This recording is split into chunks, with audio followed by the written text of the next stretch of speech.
Hey everyone, good morning, good afternoon, good evening from wherever you are joining from in the world. My name is Alyssa Milene. I am a global development reporter at DevX, covering Washington, D.C. And I am thrilled to be hosting a really exciting panel, two panels actually today, all about localization and practical approaches to locally led development as part of DevX's Roots of Change series. So, what are we doing today? Today will be kind of broken up into two separate panels so that we can really dig into a couple of different areas of localization and how folks throughout the global development community are thinking about it. First up, we're going to be having a conversation from the INGO perspective. So we'll learn how three organizations, being Child Fund, Action Against Hunger, and Catholic Relief Services, are thinking through localization, adapting to it, what types of projects work, what doesn't, what can we learn from each other, and how are they handling this process that's changing a lot in our sector? The second panel will look at localization from different angles. That includes innovation and pulling non traditional local actors into the fold. That also includes civic space and the importance of that. And it also includes philanthropy and how donors and the folks behind the money toward localization are thinking through this shift and this transformation. So I'm really excited to get into all of this today. I do want to have a chance to, let everyone know that this event will be recorded, so people can go back and look at it later. There will also be a chance toward the end of the event for audience engagement. So we'd love to hear your questions, and we will let you know when it's time for that. In the meantime, if things come up, please do feel free to post them in the chat, and we can pick from those questions toward the end of an event to hear what you all have to say and what you want to know from our incredible list of speakers. So all that being said, let's dive in. Our first panel will be made up of Hani El-Mahdi, the Regional Director of Europe, the Middle East, and Central Asia at Catholic Relief Services, Mario Lima, the Vice President of Program Resources and Institutional Learning at Child Fund, and Paloma Martin de Miguel, the Head of Operations for West Africa at Action Against Hunger. So thank you so much to our speakers for joining us today. Thrilled to have you on board, and hope you all are doing well. And here they are. Great. So, why don't we just dive right in, everyone? So, why don't we start at the top of my screen? I see Paloma up top. So, let's start with Paloma. Tell me a little bit about how your organization is changing to adapt to localization. What has that journey been like? Just tell me a little bit kind of to get us started, and then perhaps other speakers can pop in and share their own insight into their organization and how that journey has been going. So, Paloma, over to you. Thank you very much, Elisa. Thanks for giving me that difficult questions to open the panel. Our organization it's Action Against Hunger. We have been listening to the communities, I think, since the beginning of we start working, but we are trying to listen more and more. We are pushing our donors to give more direct funding to the organizations, and we are also creating platforms and inviting the local organizations to join us in the networks we are working in the clusters where we work on the humanitarian setups in different countries. I will pass to another. Great. Mario, let's go over to you. Thank you so much, Elisa. And let me tell you and thank you for the invitation. I would like to share from the practitioner perspective, meaning the reason I'm saying this is because the concept of localization is not something that we have in our heads, in our papers, but rather it's something that we have been doing for a long period of time. The reason I say practitioner again is that the perspective is because localization has always been a fundamental aspect of Child Fund's ethos, even before it became a popular concept. At Child Fund, the purpose of working with local organizations is to help communities unlock their resources and implement their own programs to address their children's needs and rights. Local partners co-create and lead more than 80% of Child Fund programming. And a few elements to consider is that we have a global presence in 23 countries. Our work is carried out through over 190 partners around the board. And some of the elements we have done is, let me share a few of them. One is relinquishing authority and grow interdependence.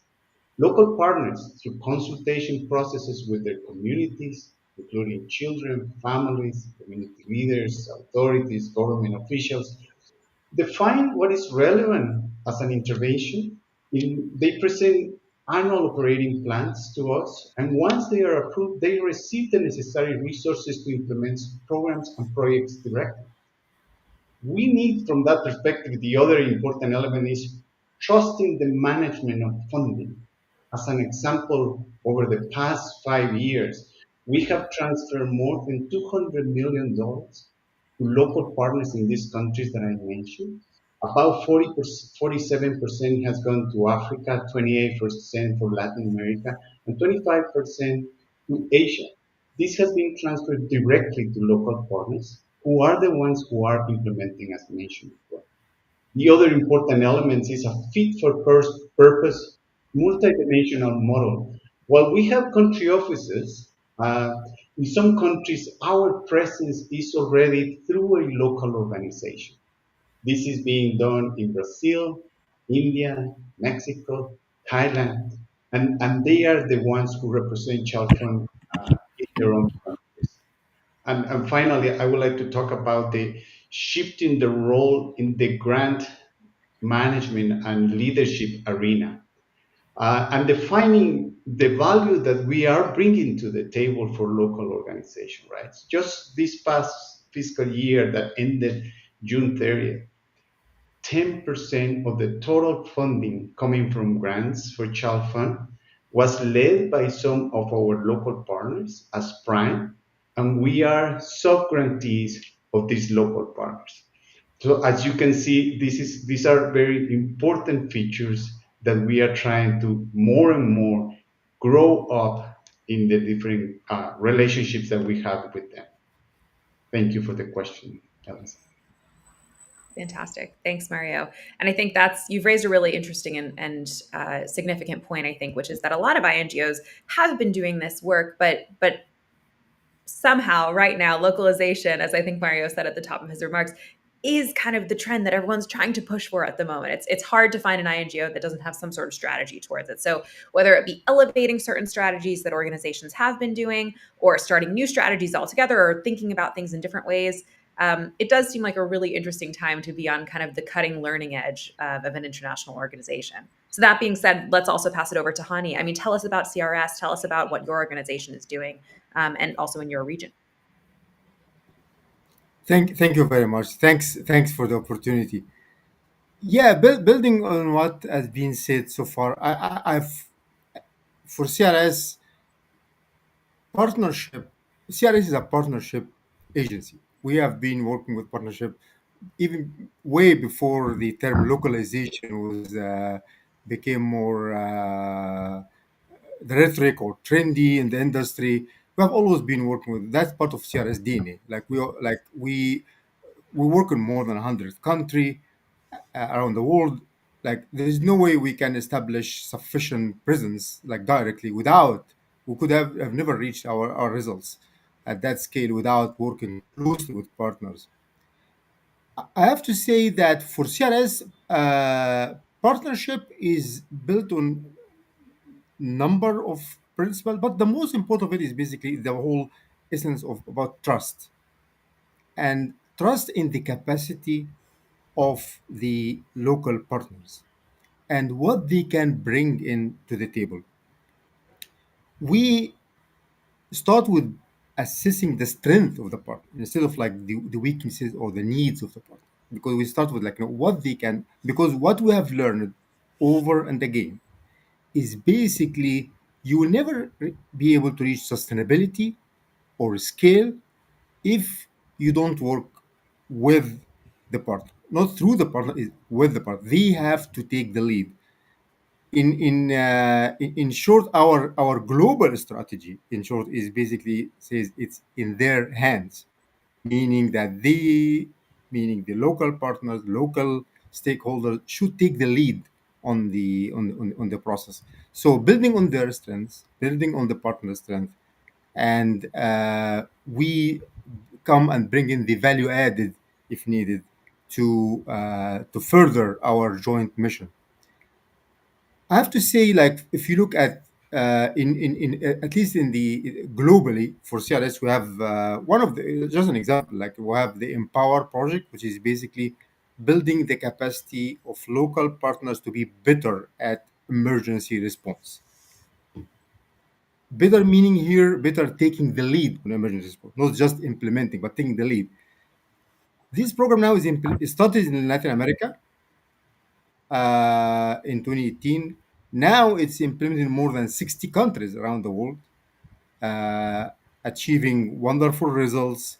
Local partners take the lead. Just giving you like a couple of examples of like big emergencies that going on in the region that I'm working on right now. In Ukraine, CRS in Ukraine, all the response that we do in Ukraine is with Caritas Ukraine.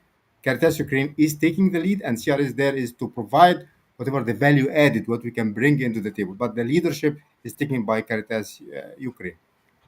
Another example in Gaza right now, we CRS have established a number of pipelines to provide assistance into Gaza. The pipeline through Jordan has been thanks to the leadership of Caritas Jordan in Jordan. So basically, Caritas Jordan, like long-term partner with CRS, are now able to take the lead on establishing a whole pipeline into Gaza. Well, the lesson that we have learned over the years is basically is trust and building on the strength of the partners. Also, partnership takes a long time in terms of like building that trust and building the accountability mechanism, the relationship with the partner, so that we can they are ready when the needs comes, and they are, as I said, taking the lead on the development of and emergency, whatever the needs are in their communities. I'll stop here and we can elaborate. Yeah, no, that's actually a really good segue, Hani. I think each speaker spoke about trust, whether we're using the word or in different ways. But I think that's as I've been reporting on this topic and how INGOs are rethinking their role or elevating again their existing roles.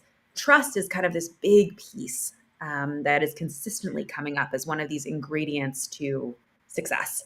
Now, I want to talk a little bit with you all about those ingredients. I mean, we can talk about trust and perhaps just continue that conversation, but also would love to talk a little bit about what is necessary to build these partnerships between local organizations and international organizations, and whether that be in kind of building that relationship or what you need externally. I mean, tell me a bit about that, and perhaps we'll go back to Paloma and start the cycle again. Thank you, Lisa. I think it's absolutely I agree. It's about trust, but it's also about giving resources. It's not enough. I will say that I trust organizations we work with, but it's difficult for us to give resources if the donors do not support us. So, as a matter of fact, the compliance that we need to put into place is so expensive for any organization. So, local organizations also, if we do not change the funding mechanism, we will not arrive. And it's not only within the international organization responsibility, it's also the donors perspective that need to be into account. They need to increase the appetite for risk. We need to share the risk, and we need to work together. Great, thanks, Paloma. Let's go back to Mario. Yes, great question. Great question. And I will agree with Paloma 100% that the question for us is how trust is manifested in different areas, right? In our, as I mentioned before, some of the things that you will see is that we have been transferring more autonomy, authority to local organizations, letting them lead uh, the way of how we work and intervene in the different pieces of the work that we do with communities. They are the ones with authorities, with children, the engagement with them, and so on and so forth, transferring funding as much as possible. As mentioned, the 200 million that I mentioned in 5 years, an important aspect that provides is the necessary training to see how you not only define programs, how you manage those resources, and how you implement accountability mechanisms when you are in that position. And you are doing that with an organization like ours that is deposited trust in you, that is helping you to overcome the challenges that you have. Is not a secret, and that's why I think I can share this. Is that in the last report from USAID, in terms of the challenges that they acknowledge, because there was a reduction in the allocation to money to local partners, the funding went down from 10.2 to 9.6, and they say that the challenges that they confront as a donor is that they need to change not only a systemic changes in the whole way of how they manage them, but there it requires a cultural internal change as well. So those two elements go: systems in place that support, and the culture that you have internally in the organization. Thank you for the question. Yeah, thank you, Mario. And I think, before I turn it over to Hani, we did get a question from the audience that was really specific about this. This is from Melville Fernandez. And he's curious about how Child Fund CRS Action Against Hunger considers localization and finance. So perhaps we can just pick up that trend on kind of looking at it from the monetary perspective. Melville is asking in relation to indirect cost recovery, assessment of partners' financial reserves, et cetera. So perhaps, Hani, why don't you get us started talking a little bit about how CRS looks at that, whether it be with Caritas or others, looking at that kind of financial piece of the puzzle. And I think that bleeds into what Mario was just kind of getting at too. And that's a very, very good question. And that's you asked about the ingredients, and this part of finance is one of the most important ingredients in this in the sustainability of the local actors and local partners. For CRS, it takes number of approaches. It can be like providing suitable financing mechanism to our partners whenever is needed, building the capacity of our partners to prime grants at times, ensuring indirect cost recovery and other cost recovery mechanisms is also an important part of the of these ingredients. It cannot be. It is not one size fits all. It can be. It has to be a number of solutions. It has to be very locally led and context specific. For example, in Ukraine now, CRS worked with Caritas Ukraine until Caritas Ukraine now is able to prime U.S. government grants, and that's one example. In Jordan, we had a similar experience. We worked with the Caritas Jordan to prime. CRS works with many partners. Like for example, let me give another example. Like it's not only Caritas. Caritas is a main partner, one of strategic partners for CRS, of course, but work with many other. For example, in Pakistan, after the massive floods in 2020, particularly in 2022 in Sindh, CRS has been working with the SPHF, or the Sindh People Housing Flood Affectees institution, uh, which is an authority, an organization having part of the civil society, private sector, and the civil society, and the government, send the government, all coming together and forming this body. CRS role in that regard was basically building the capacity and technical service to this group, and linking them to the knowledge with other countries.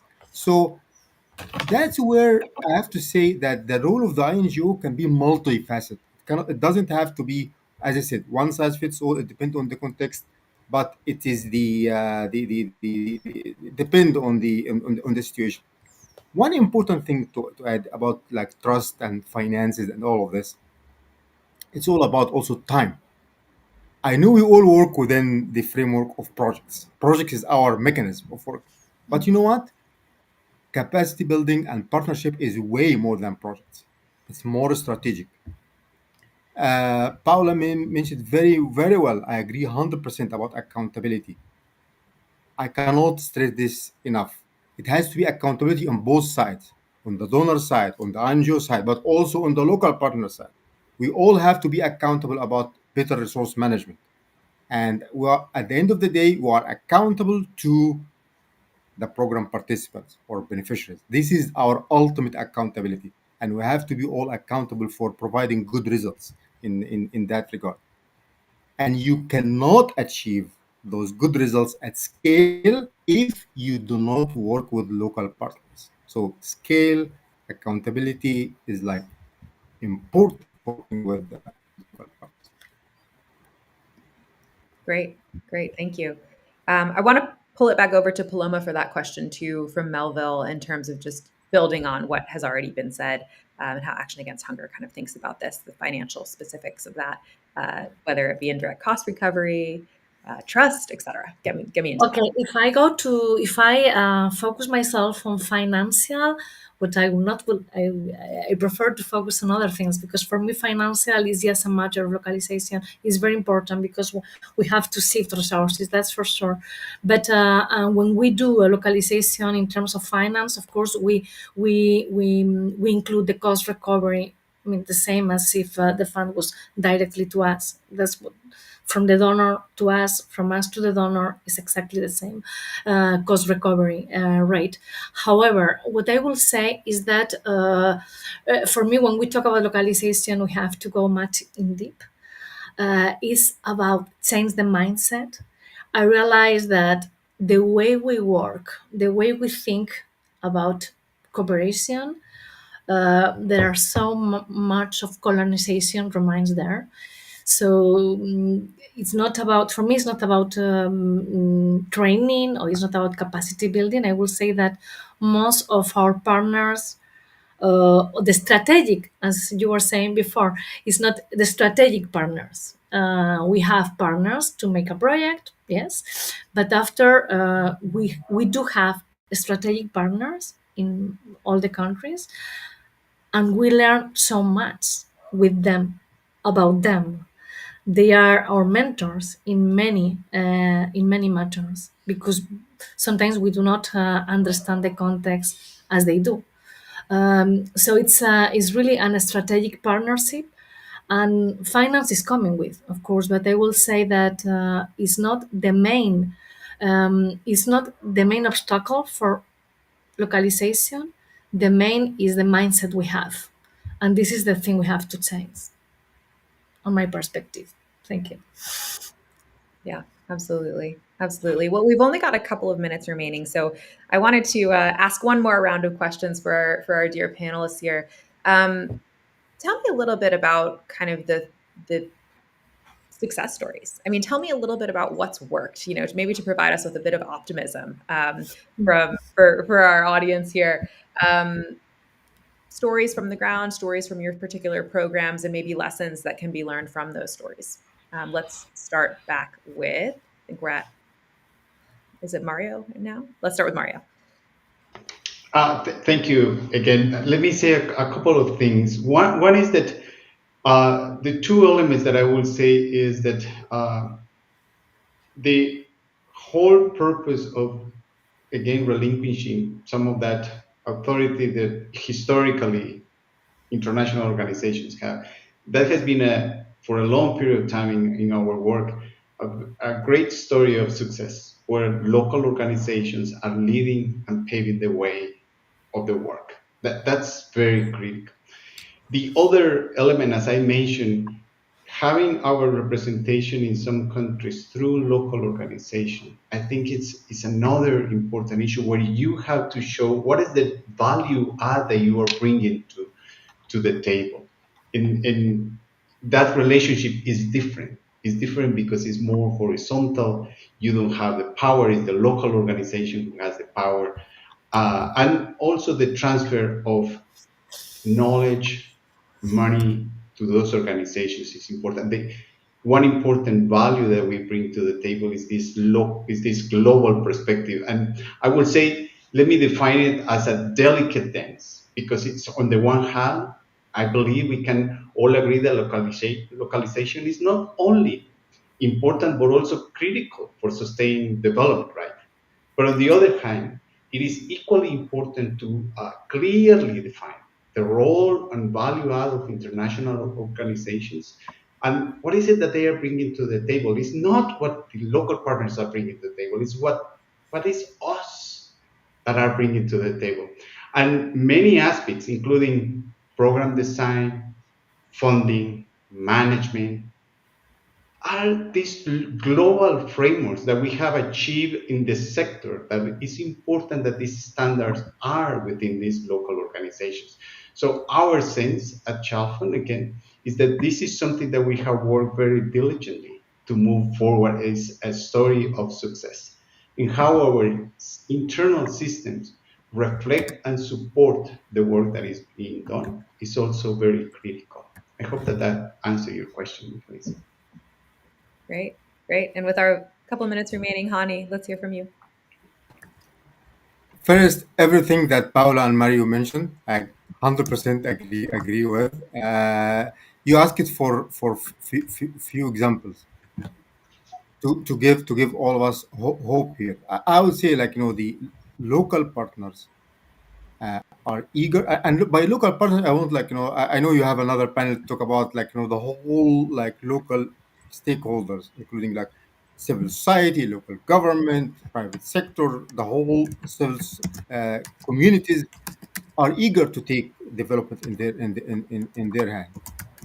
Like, I just can, like, focus, as I mentioned before, like, few examples from the region that I work with in Ukraine, one of the largest emerging in our life nowadays. Like, the work there is led by two Caritas organizations.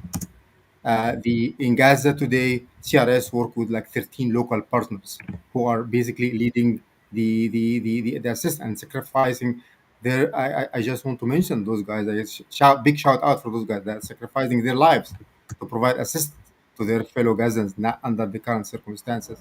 In like the relationship, like, what we call, like, what I think what Paula mentioned about, like, the local knowledge and the local asset, like the social asset that the local partners bring in Jordan. Caritas was immediately able to forge this, like, partnership with the Hashemite charity, with the government of Jordan, with all the stakeholders, in order to provide a pipeline into Gaza.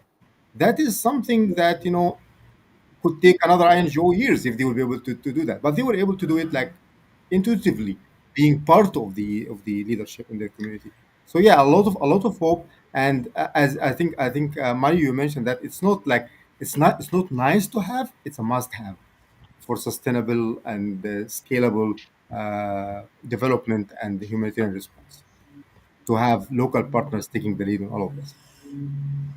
Wonderful. Wonderful. Thank you all so much. This has been such an interesting panel. Clearly, there's a lot more to talk here. So, hopefully, we can chat again soon with our audience as well. So, want to thank Paloma, Mario, and Hani for an excellent conversation. And please do stay and learn more from our next panel, which will be kind of digging into a couple of different details and angles on localization. So, we'll be talking now about civic space, about the donor perspective, and about kind of innovation and bringing non-traditional actors into the fold for our second panel. So I'd like to introduce three more speakers. So we have Natalie Ross, who is the Vice President of Membership, Development, and Finance at the Council on Foundations, which is a network of philanthropic organizations. Erica Perez Iglesias, an innovation officer at UNHCR, who leads the organization's refugee-led innovation program. And Tamron Lee Fowry, the Chief Officer of Innovation and Sustainability at Civicus, which is a nonprofit focused on strengthening citizen action. So thank you all so much for being here today. I wanted to talk a little bit, maybe perhaps first and foremost, about kind of, again, coming from your different slices of the global development sector and the humanitarian sector, and talking a little bit about how each of you understand localization and just kind of what you really feel like we need to see it happen. I want to start with Erica. I'd love to know a little bit more about UNHCR's refugee-led innovation program. I mean, tell us about that program because I think it's really unique and interesting. Why was it created? How was it created? Kind of what purpose does it serve? Tell me a bit about that, Erica.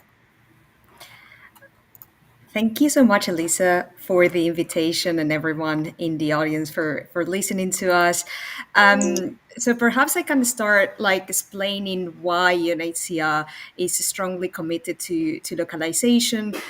Basically, we believe that working together with local actors, leveraging like local knowledge, expertise, and the capacities of the organizations led by forcibly displaced and stateless individuals around the world really enhances the efficiency and the effectiveness of our response on the ground.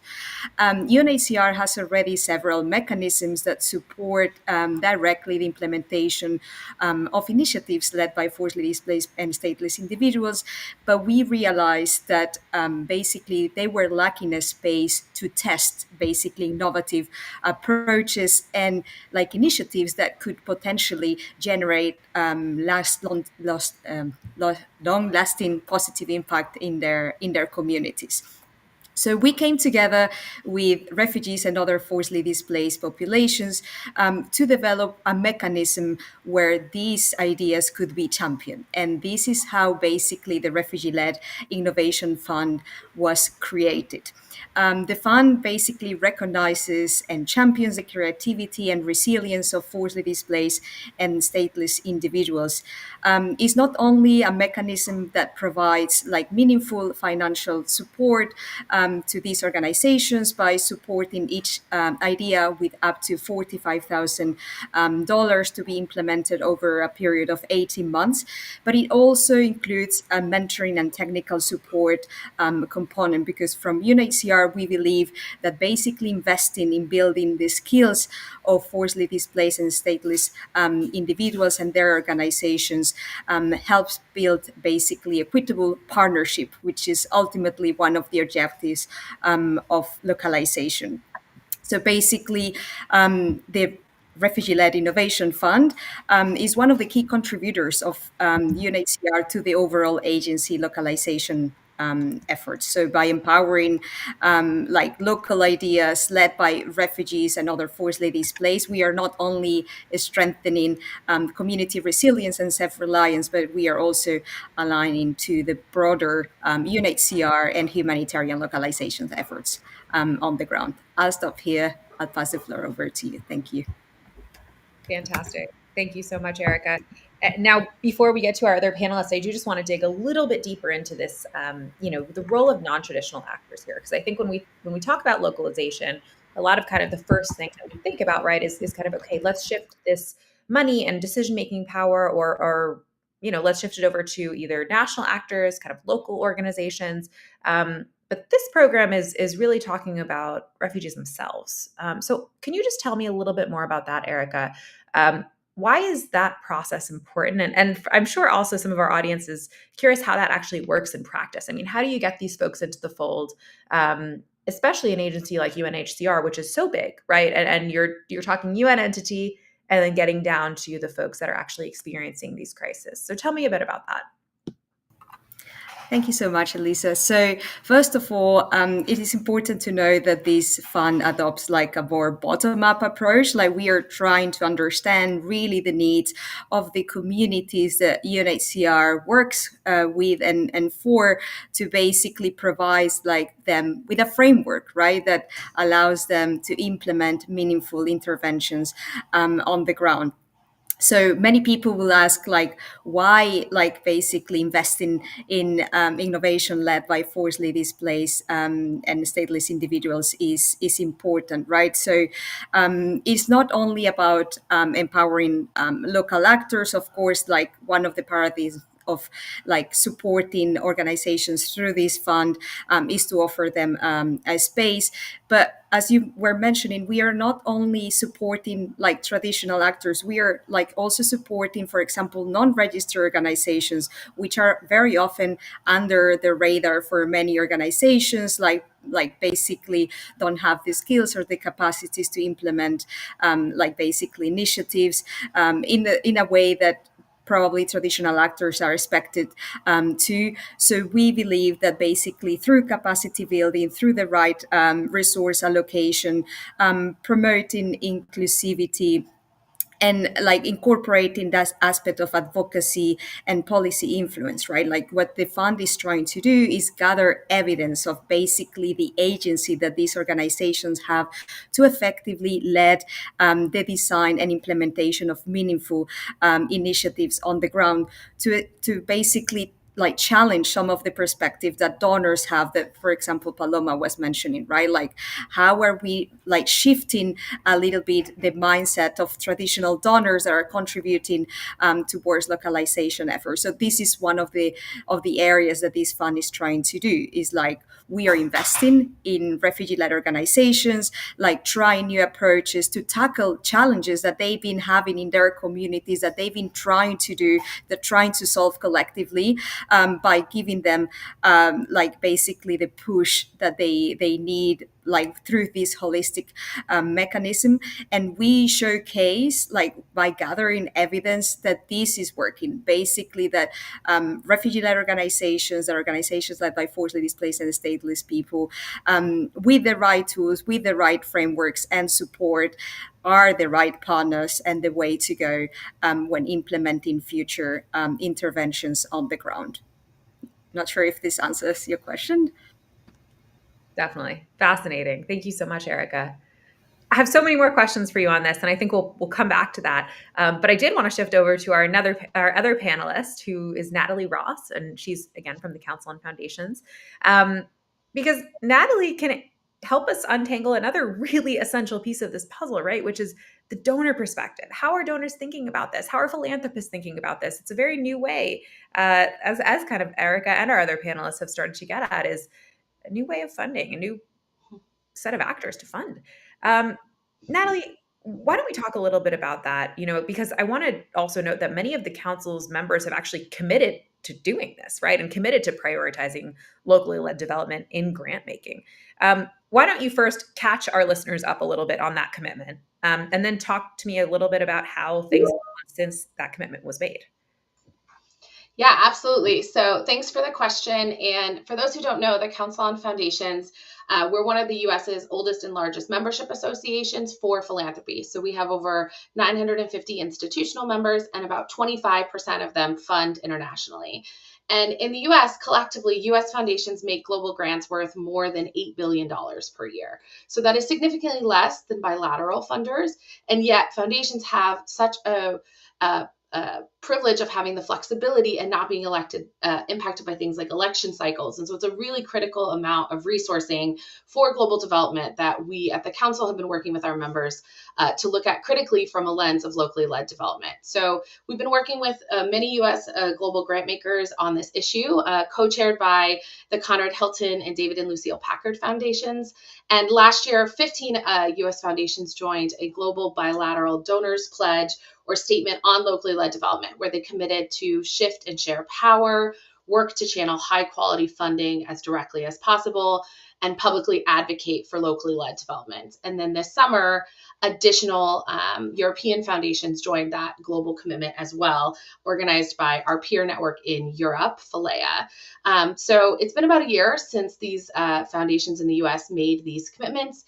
So we've been working with them and other funders around how do you actualize these commitments. And one of the first things that the group realized is that this work, to do it well, requires both deep individual work, looking at your own policies and practices, and work at a collective level to really think about how do we make a shared commitment to move this.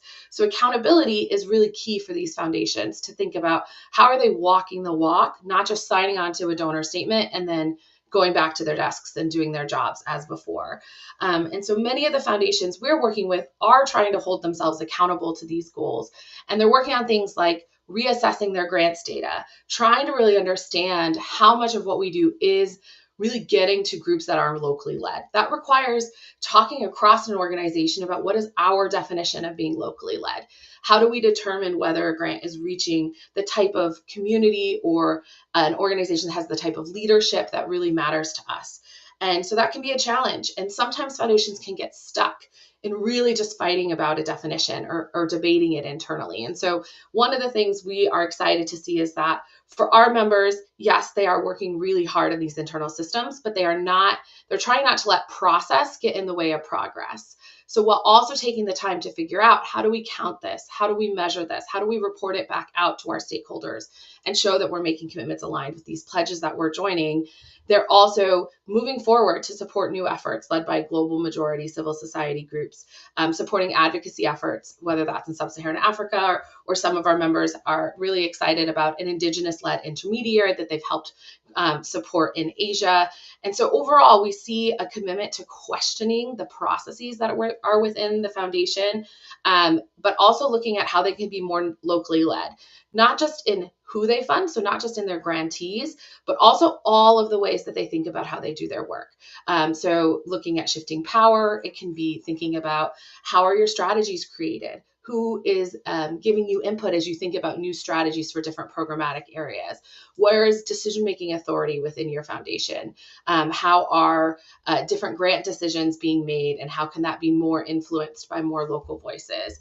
And from all the ways that you could think about it, other members of our group are really sharing how they've rethought all of their vendor selection. So if you're looking for a graphic designer, why is it from the US? Because that's where you're based. And why aren't you hiring vendors from sub-Saharan Africa if that's where the program is taking place? So really trying to think about locally led commitments as, yes, about who are you funding? That's really important, but it is so much more than that, than just the grant and what percentage of grants are going. So how do you think across all the ways that your foundation does work to be locally led and more informed, all the way from who's on your board, where are your staff located, how are you hiring talent, like really thinking comprehensively about what it would mean to make these commitments as a foundation.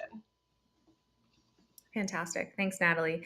And I did just want to say, unfortunately, Tamron from Civicus is having some technical issues, so she won't be able to join us. But Natalie also has a bit of insight on this topic about civic space, et cetera. So, Natalie, I wanted to know a little bit from your perspective and how the council is thinking about, civics, the importance of civic space, what kind of impact that has on funding. Tell me a little bit about that to try to make sure that we get that context in here.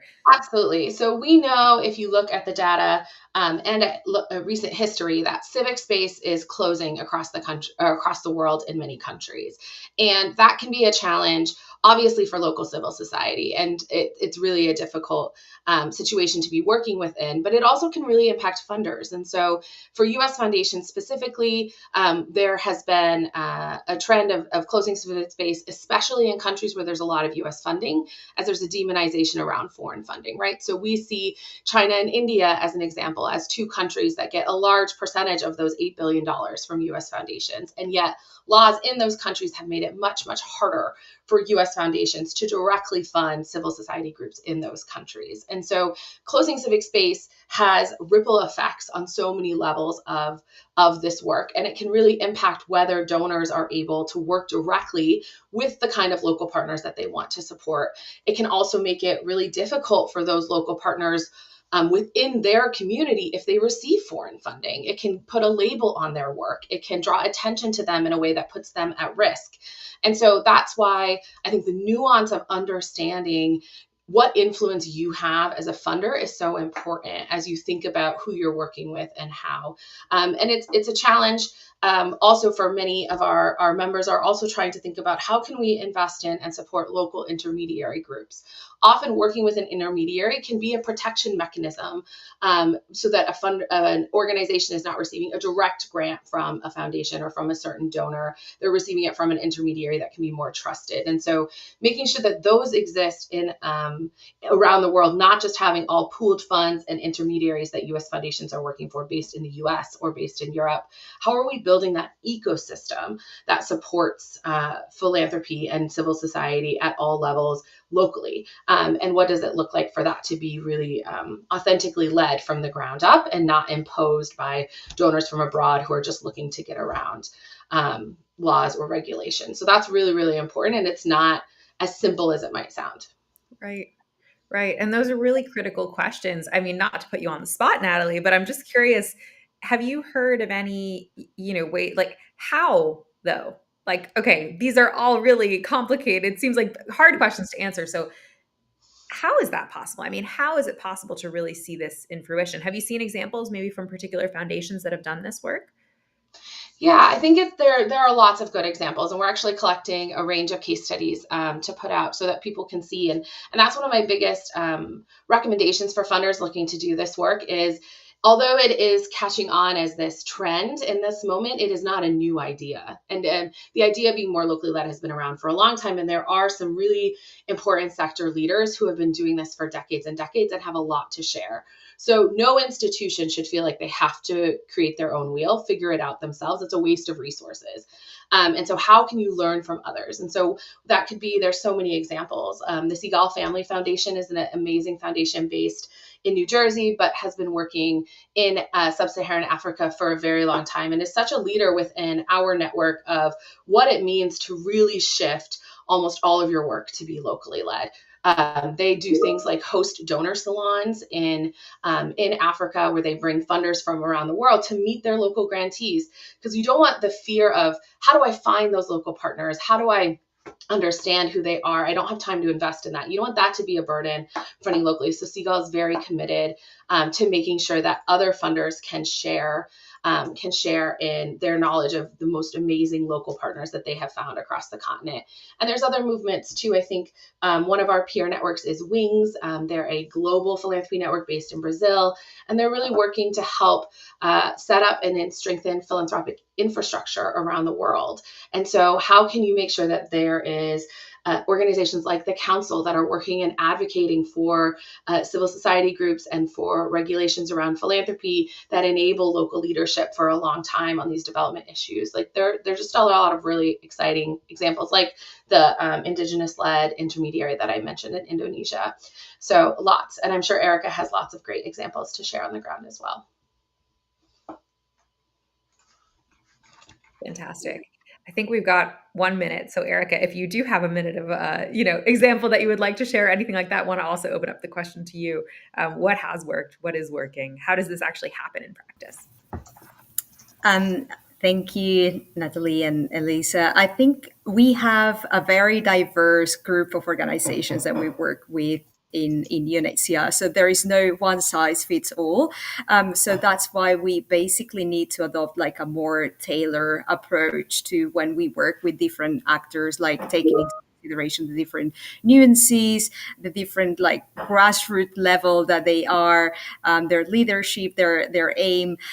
So that's why this is one of the importance of acknowledging and recognizing the difference of our partners, to like try to work together with all of them and providing the best support from our side. Like, for example, when they are selected as grantees of the Refugee-Led Innovation Fund, we sit down with them, we develop like together like a budget, like work plans, and like basically a plan for basically monitoring their projects according to the project milestones that they realistically are going to be able to achieve. So without trying to impose any predetermined like templates or like procedures that UNHCR adopts with traditional partners, but more like working together as equal partners and trying to maximize the impact of their initiatives.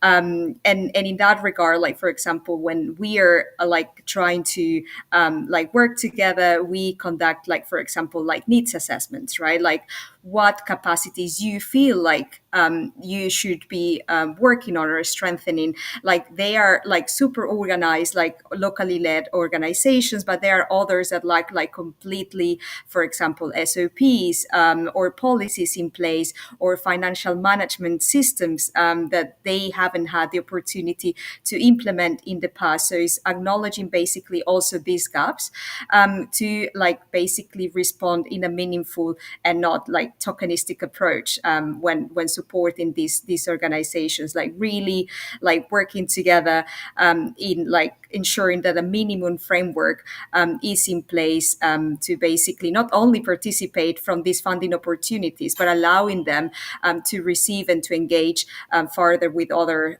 donors in the humanitarian sphere. So we believe that this contextualized and relevant local support is also important. That's why we, as UNHCR, we don't manage only this program globally, but we also rely on our local colleagues at country operations level to accompany these organizations in their journey of innovation, of course, with some global guidelines. I think I pass over the minute, but I think this point was important to make. Definitely, definitely. Thank you so much. I have, yeah, again, many more questions, but I have to be somewhat, have our audience open it up for the last 10 minutes. But before I do, I did want to kind of bring in a special panelist member to get us started. Her name is Amy Gaman, and she is the managing director of Nuru Nigeria, which works to build farmer resilience and a number of other things in northeastern Nigeria. Amy, turning it over to you just to kind of get the conversation started among our audience. Comments, questions, anything to do with localization, and all these hefty topics that we're talking about today. All right, thank you so much, Elisa, and thank you so much to all the panelists. Indeed, you guys are doing a lot of great things in terms of localization. I know that this moment is critical in our, basically globally, in our vision as implementing partners, whether you are in the humanitarian sector, development sector, or you count yourself as funder. Sustainability, of course, is one critical element. It has become a necessity for everyone. And I hear you when you were talking about localization, and you were all mentioning the great things that you have been doing. And what I have heard so far, I have been hearing trust. Trust looks like the number one thing. Recognition of cultural competence was one key element that was resounded in different languages by all the panelists in the group. Understanding the competence of all the of your local partners, enhancing their visibility, and also increasing their funding sounded always was coming top on the chart. However, I wanted to say local organizations face a lot of issues, key issues including legitimacy, perception biases, credibility, apart from funding to add to it. And all of these issues have threatened the sustainability of these local institutions. Because in most cases, we have seen donor agencies thinking that, oh, we will need to do this design, we need to be more thorough, we need to do this in a different light because we are dealing with the local organization. I would like one of our panelists to please just unravel this component, especially how they manage the issues of legitimacy and perception biases. And for the audience too, as we take on key lessons, how do we ensure that we strategically place ourselves and position ourselves as local actors to, one, come out very credible partners, and also become mission partners to the donor or international organizations that we engage in. Thank you so much, and over to you, Elisa. Thanks very much, Amy. Natalie, Erica, either of you want to take a stab at that not so easy question? I'm happy to go first. I think it is a really important question, right? And it gets back to the really thorny nature of this. It's not as simple as just changing who you write a check to if you're a funder. Like, being more locally led is so much broader than that and requires real thinking about all of the issues that Amy just raised. And so when you think about legitimacy and what does that look like, I think it's a real part of why you need to think across all of the ways that you work to think about how you're locally led. So how are you deepening and building relationships locally? Where are your staff located? And if they're all located in the United States, how are you engaging with the regions and countries and places where you're working? How are you having true relationships? I know there's been some movements by different civil society groups, including the movement for community-led development, around asking donors to say, if you're going to hold an event to get our input, our being global majority civil society groups, don't have it in a place where we can't get visas, or it's really difficult for us to come and give you our advice. So how are you, in an authentic way, really engaging the community in a way that doesn't put your needs first, but puts their needs first? And that's a really important way to build trust, and to really rethink, again, all of the ways that you do your work, and really put that at the center. Because at the Council, trust is a big part of what we do. Our goal is to help philanthropy be a trusted partner. And in philanthropy, you often talk about how do you give trust to other people through things like trust-based philanthropy. How do you reduce reporting restrictions? And that's so important. But also as a funder, how do you earn trust? What does it mean to be trustworthy in an authentic way? And so we have ourselves a way that we look at that, but a lot of it is about credibility, it's about relevance, and it's about intimacy. So how are you building relationships and making sure that your own self-interest isn't getting in the way of doing the work in an authentic way? It's not easy. Really interesting. And I think perhaps we can kind of bring in a question from the audience.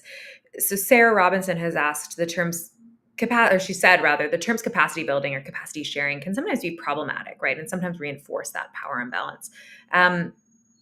She's asking, is the capacity need driven by the partner or by the INGOs or perhaps the donors or the UN agencies, et cetera, attempting to mold local partners into that framework? Or are we talking about something else? And yeah, maybe perhaps we can go to Erica with this. And I would also be curious about what Amy would say, coming from the Nauru perspective too. But let's start with Erica, and then we can pass over to Amy. Thank you so much, Elisa, and the audience for this question. Indeed, all the basically capacity strengthening like activities that we are delivering with grantees, they are basically driven by needs expressed directly by them. We don't have like a preset or syllabus of like basically like areas where grantees should be trained on. But nevertheless, in every cohort that we are launching every year, we are launching, like, for example, like needs assessment, like trying to understand, first of all, like the profile of the organizations that we are working with, like the level of expertise in several areas that we consider critical for the effective project management of their initiative, and also ask them, like, what areas would you like to get trained on? What areas do you feel like you should be like getting additional resources and support to help you growth, right? Like, so is this organizational accompaniment to help them build like a stronger, like, for example, procedures and policies and structures internally to be able to become equitable partners, right? Like, as we were mentioning before, our range of partners is very diverse. We have like pre-established like refugee-led organizations, some others that are barely starting. So we don't want to have a patronizing approach to this. Of course, like UNHCR has very set like financial and policies like recommendations in place, but we want to shift a little bit away from that. We wanted to build a program that really responds to the needs of these partners, and looking ahead of like what the future of these partners and our potential partnership with them might look like. So we are like basically not trying to impose, but rather to work collaboratively with these partners to really understand their needs, their gaps, and of course like provide like the support needed to basically like lift them to a minimal standards where they can basically go solo, right, without the support or the push from any humanitarian organization like behind them, because this is ultimately the main objective of localization, right? Like empower and acknowledging the local like organizational capacities and knowledge and expertise to basically contribute to a more efficient and sustainable like implementation on the ground, because ultimately this is what we are trying to achieve. Like UN agencies, other humanitarian organizations, after our interventions will be gone at some point, right? But the local capacity is the one that is going to remain on the ground, like driving basically community-led initiatives. So this is what we are trying to leave behind, this legacy for the organizations. Great. Thank you, Erica. Just before we go, yeah, curious what Amy would have to say about that question. Just anything regarding capacity building. Is this a problematic term or process, or is this what we need because of the structures that are currently in place, and because of the way that money currently flows? I mean, what do you think about that from the neuro perspective? All right, thank you so much for that question. So for me, I think capacity building in itself would mean like the capacity does not exist, so we are starting from the scratch. I would like to more differ to more of capacity strengthening or capacity sharing, and which is basically the fact that even as an international NGO or as a donor partner, you recognize and prioritize the cultural competence of the organization or the local entity that you are engaging with, understanding that most of their mission, vision, and values are driven by community aspirations. They are not driven by some of the global index that are written on pen and paper, but they are pushed forward by community aspiration. So it is a two-edged sword whereby you have to learn from the local organization while the local organization also continues to learn from you. So there is learning exchange between the two, and this helps us to a little bit reduce the power imbalance whereby everybody shows up as an authentic partner that has shared goals, shared mission, shared vision, and is able to be vulnerable with the other partner. And that element of trust can be strengthened with that kind of system. So basically, I think capacity sharing is critical, and everyone should also recognize always the cultural competence. It's not one size fit all. It's not about the MBAs. It's also about the dreams and aspiration of the people that we serve. Thank you. Fantastic. I think that leaves us in a pretty good place. I want to thank so much every single one of our panelists, our first panel, our second panel, Amy, everyone. Thank you. This has been a really, really interesting and insightful conversation. Lots more to discuss, and hopefully we'll see you all at more DevX events. But it was great to have you here, and looking forward to keeping the conversation going.